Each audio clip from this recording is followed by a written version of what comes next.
my name is Comrade Honorable Ibe Jinwokama. I'm the president of National Association of Academic Technologists. Sir, can you please share with our viewers the core mandate of this noble association? Yeah, like the name implies, National Association of Academic Technologists.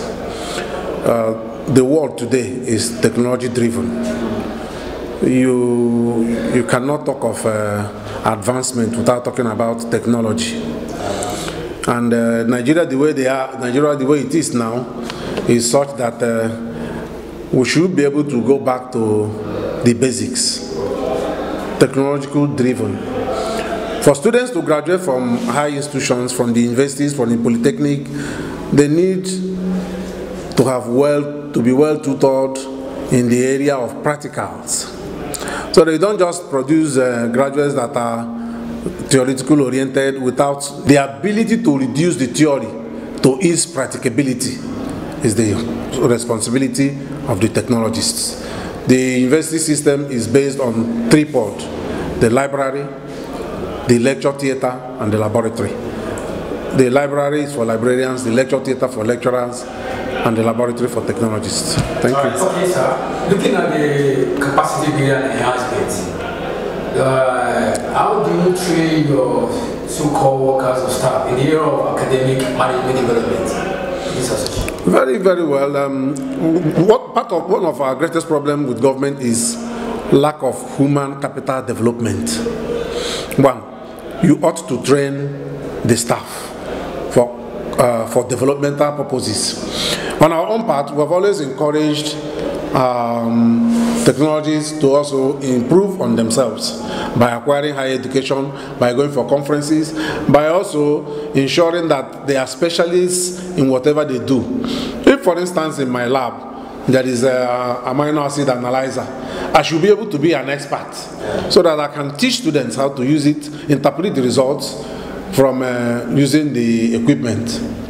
Thank you very much. So it is no longer news that without technology in the nation can never be developed. And also access to ICT in Nigeria, colleges and universities. We also promote adequate infrastructure for learning. Sir, what measure is your own association putting on ground to monitor level ICT development driven in all colleges and universities in Nigeria? Thank you very much. My association, like I said earlier, is putting into action our opportunity for technologists to develop themselves. For instance, in this NEC meeting, we're about setting up a committee that will formulate the basis for our journal, where technologies that are innovative, technologies that have written papers, technologies that have done some inventions should be able to express themselves and then adding to knowledge. Thank you. No, this is no longer under leadership watch, but perform excellence. So can you just tell us some of the valuable achievements so far in the course of this struggles? Thank you very much. I was elected, was sworn into office on the 13th of February this year. And shortly after that, the pandemic came. But as of today, by God's grace, this place where you are, there was not connected to national grid. Today, we have connected it to national grid. If you go outside, you see that we have started fencing this thing, and we have also ensured that our occupational hazard allowance, because by the time we went into IPPS, a lot of our allowances were unilaterally withdrawn. And by God's grace, we are at the verge of getting it. And we're also negotiating with government so that the welfare of our members are improved. Thank you very much. Sir, on the final note, or before I run on my question there, sir, recently Nigeria has been battling with COVID-19 pandemic, and this has other effects on the standard of education in Nigeria. Some state governments also decided have seen into this initiative by trying to, especially Lagos State, trying to project to reopen their institution for academic learning today. But all of us was like put abortive. Sir, just also last week, Monday, federal government also agitating to reopen the university for academic learning. Sir, as the president of this association, what is your union is doing all of this to, or is your union foreseeing the reopening of this academic session at this moment, considering the danger that we're foreseeing the wise of the students? Thank you very much. The truth of the matter is that my union cannot ask our members to stay in the house forever. Otherwise, you start getting to being idle. If since February, staff of universities, colleges of education, tertiary institutions have been at home, at the time you get used to staying at home.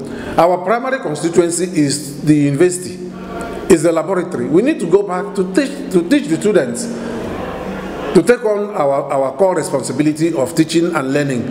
But that notwithstanding, as it be that as it may, we'll also want government to look into the issues with the unions as it has to do with the welfare of their members. Again, to also put in place measures that will take care of COVID-19 protocol so that school can resume and students go back to school. We are eager to see school resume. But in the midst of being eager to see school resume, we want government to do the needful. Thank you. Tell us some of the challenges you face because of this problem. So many challenges. Like I said, the RPPIS is our major challenge. The unpredictability of salaries is our major challenge.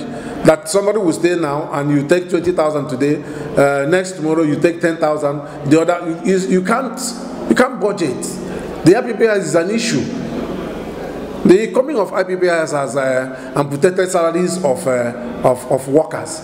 Again, the government has not lived up to its billings.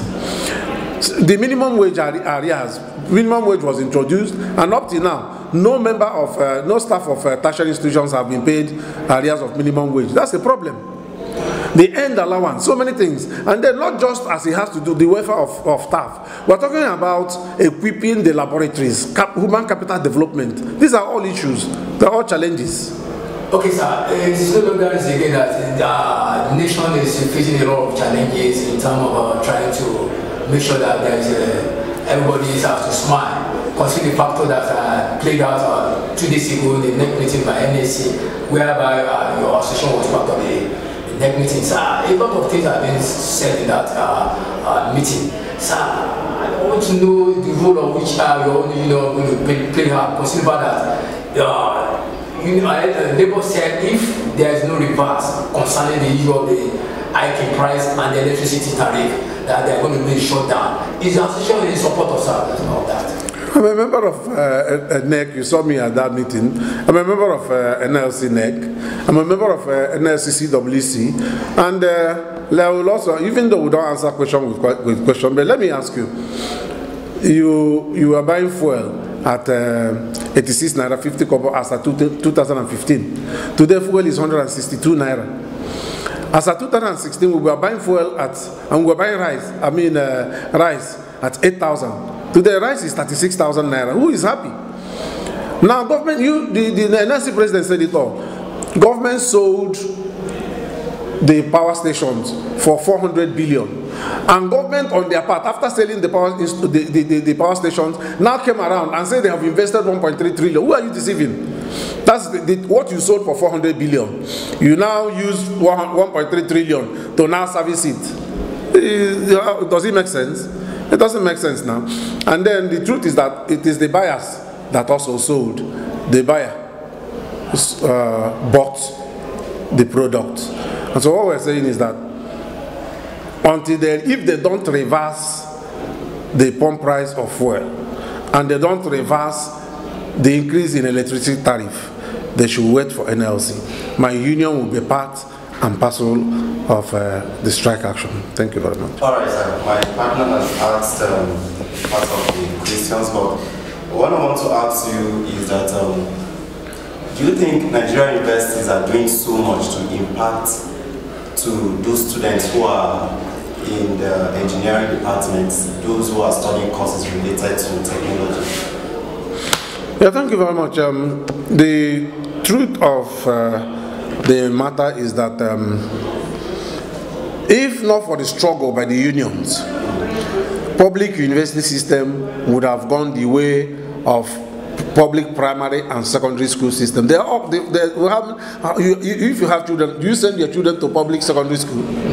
You don't. Nobody wants to send his or her child to public primary or secondary school. Why is it so? Because they have succeeded in killing primary and secondary public institutions. The same way they killed it, that's the same way they want to kill public universities. But for the unions, because most of them have private universities. Who and who does not have? Do you want me to mention names? Bell University, who owns it? The American University, who owns it? All the bourgeois, they have one university or the other. They have public university. So the way they have killed the refineries and it's not importing fuel, it's very lucrative. That's how they also want to keep public universities. So they're not doing anything to encourage staff. All right, so in your capacity as the president, what's your association doing to boost technology in Nigeria? I've answered that question before. I've said my union, for instance, we want to establish a journal so that we'll be able to add to knowledge. Okay. That's part of it. My union sponsors our members to conferences, to workshops. Okay. That's part of it. But then the other part of it has to do with government. Government has to, on their own, ensure that there is human capital development in the universities. Thank you. Today is your next meeting day, and you can see look, everybody's on the ground. Sir, can you just give us the background update concerning today's meeting? Yeah, this is one of the NEC is the second highest decision-making body of my union. The highest decision-making body is the Delegates Conference. This is where we rub minds. Delegates from all the universities come here. Chairmen and secretaries are members of NEC. They come here, we rub minds together on the way forward. Today we are going to discuss the reopening of schools. What do we have to do to make sure that schools are reopened? Today we are going to discuss so many things that has to do with the welfare of our union. Thank you very much. Where do you intend to see the association under leadership watch in the next 5 to 10 years? Living it far, far, far better than I met it. Your message for Nigeria, especially the union and the Nigerian students? Nigerian students should brace up. Gone are those days as a student, I was a student union activist. Those days when the student union fight for their members. Now, what has NANS said concerning the reopening? What is the position of NANS concerning the reopening of schools? What is the position of NANS as it has to do with infrastructural development in the universities? So these are the things that we want to encourage them to look back how it was before and then brace up. Thank you very much. Thank you for your time. Thank you very much.